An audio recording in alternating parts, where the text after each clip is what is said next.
Shalom Bapak Ibu, Saudara-saudari yang terkasih di dalam Tuhan Yesus Kristus. Perkenalkan, saya Pendeta Grace Natalia Teniwut Marpai, Pendeta Jemaat GPIB yang ditugaskan oleh Majelis Sinode GPIB untuk melayani di GPIB Jemaat Bethlehem Malinau, Ospalka Sumberkasih di Kalam Pising. Pada saat ini perkenankan kami untuk melakukan penggalangan dana dalam rangka pembangunan gedung gereja yang baru. Oleh karena gedung gereja yang lama telah lama dan struktur bangunannya telah aus akibat seringnya terjadi bencana banjir. Dan daya tampung umat tidak maksimal lagi dalam peribadahan. Apabila Bapak Ibu, Saudara-saudari berkenan untuk membantu, dapat ditransfer di rekening yang tertera di bawah ini. Terima kasih, Tuhan Yesus memberkati.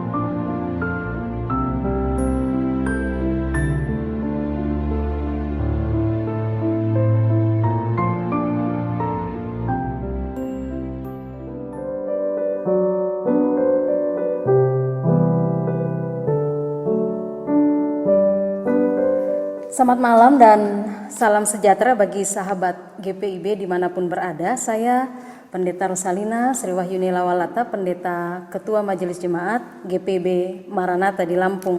Sebelum membaca dan merenungkan firman Tuhan, marilah kita berdoa. Syukur kepada Allah atas firman-Mu yang akan mengisi kehidupan kami saat ini. Kami percaya melalui firman-Mu kami menerima tuntunan-Mu agar tetap teguh dalam iman, pengharapan dan kasih kepada Tuhan. Syukur atas firman-Mu yang tetap menjadi bagian kami di saat kami telah beraktivitas sepanjang pagi hingga saat ini dan akan melewati hari anugerah-Mu. Dalam syukur kami kepadamu, kami mohon Tuhan, bimbinglah kami untuk memahami kehendak-Mu sehingga kami pun selalu berada di dalam Engkau. Amin. Ibu, Bapak, Saudara, dan anak-anak Tuhan, silahkan membuka Alkitab dari kitab 2 Tawarik 6 ayat 26 sampai ayat 31. 2 Tawarik 6 ayat 26 sampai ayat 31, saya akan membacanya bagi kita.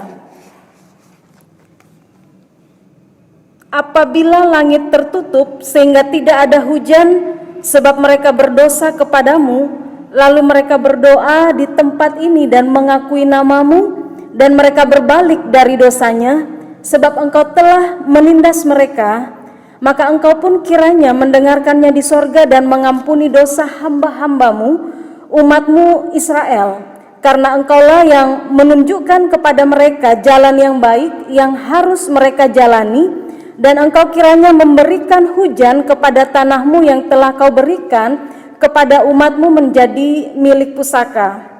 Apabila ada kelaparan di negeri ini, apabila ada penyakit sampar, hama dan penyakit gandum, belalang dan belalang pelahap, apabila musuh menyesakkan mereka di salah satu kota mereka, apabila ada tulah atau penyakit apapun, lalu seseorang atau segenap umatmu Israel memanjatkan doa dan permohonan di rumah ini dengan menadahkan tangannya, karena mereka masing-masing mengenal tulahnya dan penderitaannya sendiri, maka engkau pun kiranya mendengar dari sorga, tempat kediamanmu yang tetap, dan kiranya engkau mengampuni dan membalas kepada setiap orang sesuai dengan segala perbuatannya.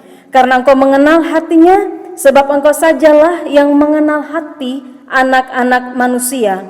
supaya mereka takut akan Engkau dan mengikuti segala jalan yang Engkau tunjukkan selama mereka hidup di atas tanah yang telah Kau berikan kepada nenek moyang kami. Demikian pembacaan Alkitab.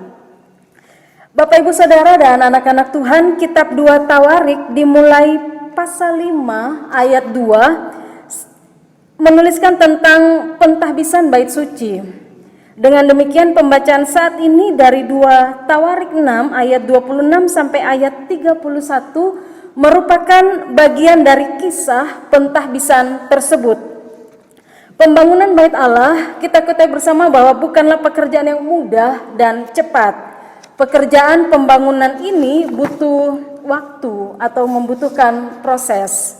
Sekalipun melewati proses yang diperhadapkan dengan tantangan, namun bait Allah harus tetap dibangun. Sebab bait Allah sangat penting artinya bagi umat, yaitu menjadi tempat di mana umat beribadah dan mendekatkan diri pada Allah, melambangkan kehadiran dan perlindungan Tuhan Allah atas umatnya. Perayaan-perayaan penting dianggap sebagai persekutuan antara Allah dengan seluruh bangsa, sehingga pada tempatnya lah kalau seluruh bangsa berhimpun menjadi satu di tempat perayaan itu. Proses pentahbisan, upacara dan perayaan atas bait Allah yang sudah dibangun simbol pengakuan akan kebesaran Allah dan rasa syukur karena Allah tinggal bersama umat di dalam bait-Nya. Dari proses panjang yang ditempuh, pentahbisan bait Allah menjadi bagian dalam perikop ini. Memang ada prosesi perayaan pentahbisan yang dapat kita baca dari ayat-ayat sebelumnya. Namun satu prosesi yang tidak terlepas dari prosesi panjang tersebut kalau kita baca itu tertera yaitu doa Salomo dimulai dari ayat 12 sampai ayat ke-42. Kalau doa Salomo dituliskan dari ayat 12 sampai ayat 42, itu berarti bahwa pembacaan saat ini di ayat 26 sampai ayat 31 merupakan penggalan dari doa Salomo. Penggalan doa tersebut, mari kita melihat ada dua bagian di dalamnya, yaitu pertama disebutkan apabila langit tertutup sehingga tidak ada hujan. Bisa juga diartikan kekeringan melanda. Ada masalah dalam kehidupan sebab dosa yang dilakukan kepada Allah, kiranya Tuhan mendengar dan mengampuni dosa mereka. Itu yang bisa kita lihat di ayat 27. Dan bagian kedua disebutkan apabila ada kelaparan di negeri, ada penyakit sampar, hama, penyakit gandum, belalang dan sebagainya, yang mau dikatakan ini menunjukkan tentang bencana yang umat alami atau hadapi di depan, kiranya Tuhan mendengar dan mengampuni dosa mereka. Itu kalau kita baca di ayat 30. Artinya sampai di sini mari kita perhatikan bahwa dalam doa Salomo ia tidak sedang berdoa untuk situasi yang terjadi pada saat itu, melainkan ia berdoa untuk masa depan umat. Apabila ada derita, apabila ada bencana, apabila ada kesusahan, kesulitan apapun yang menimpa umat, kiranya Tuhan mendengar dan mengampuni dosa. Artinya, Ibu Bapak Saudara, dari pihak Tuhanlah pengampunan itu. Isi doa Salomo jelas melihat kuasa pengampunan dan kasih dari Allah. Tanpa pengampunannya, tentu manusia akan binasa. Isi doa Salomo juga mengajak dari pihak manusia di tengah derita, pergumulan dan kerapuhan mereka. Kalau kita membaca di ayat 27 dan ayat 29 dikatakan bahwa berdoa di tempat ini bait suci dan mengakui namamu, berbalik dari dosa. Itu yang dituliskan di ayat 27. Lalu kata berdoa di tempat ini juga di ayat 29 di situ dikatakan memanjatkan doa dan permohonan di rumah ini, di bait suci. Bait suci menjadi tempat perjumpaan umat dengan Allah untuk umat datang merendahkan diri di hadapannya dan memohon pengampunan serta mengalami kasih karunia Allah. Firman Tuhan meneguhkan kita, Bapak Ibu Saudara, supaya tetap menjaga bangunan persekutuan kita dengan Allah. Jangan enggan untuk datang kepadanya dan mengakui segala dosa dan pelanggaran yang telah kita lakukan di hadapannya. Terbuka, mengintrospeksi diri di hadapannya. Penyesalan yang naik ke hadapannya lalu disertai dengan tindakan yang tidak lagi hidup dalam dosa serta mengimani pengampunannya, itulah yang Allah kehendaki dalam hidup kita selanjutnya. Dalam proses pengadaan diaken dan penatua GPIB masa tugas 2022-2027 yang saat ini menjadi bagian dari seluruh jemaat GPIB dimanapun berada, biarlah firman Tuhan mengarahkan kita dalam proses ini agar tetap berdoa, tetap mengandalkan Tuhan dan menghadirkan Tuhan, agar para pelayan dalam fungsi dan tugas sebagai diaken dan penatua untuk masa tugas ke depan adalah orang-orang yang memang Allah tetapkan dari semula untuk melaksanakan kehendak Allah, terutama para pelayan Tuhan yang terpilih senantiasa membuka diri kepada Tuhan untuk disucikan di dalam kelemahan, dalam keberdosaan, supaya dibaharui oleh Tuhan, sehingga apapun yang para pelayan lakukan berkenan di hadapan Tuhan, menjadi berkat bagi setiap orang demi kemuliaan nama Tuhan. Amin. Mari kita berdoa. Tuhan Yesus, kami sadari bahwa kami lemah dan rapuh untuk menjalani kehidupan yang sesuai dengan kehendak-Mu. Berilah pengampunan-Mu Bapa, agar kehidupan kami berlimpah dalam rahmat dan berkat-Mu. Topang dan kuatkanlah kami untuk terus berjalan sesuai kehendak-Mu. Amin. Sahabat GPIB, sampai jumpa kembali. Tuhan Yesus memberkati.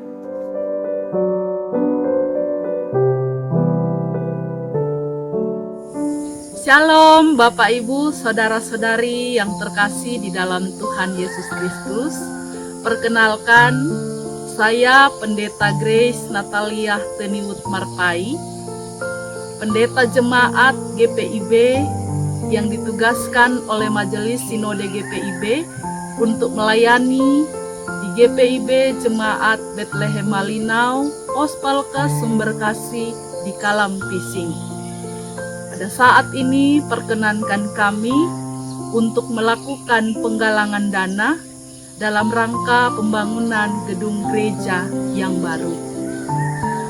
Oleh karena gedung gereja yang lama telah lama dan struktur bangunannya telah aus akibat seringnya terjadi bencana banjir. Dan daya tampung umat tidak maksimal lagi dalam peribadahan. Apabila Bapak Ibu, Saudara-saudari berkenan untuk membantu, dapat ditransfer di rekening yang tertera di bawah ini. Terima kasih, Tuhan Yesus memberkati.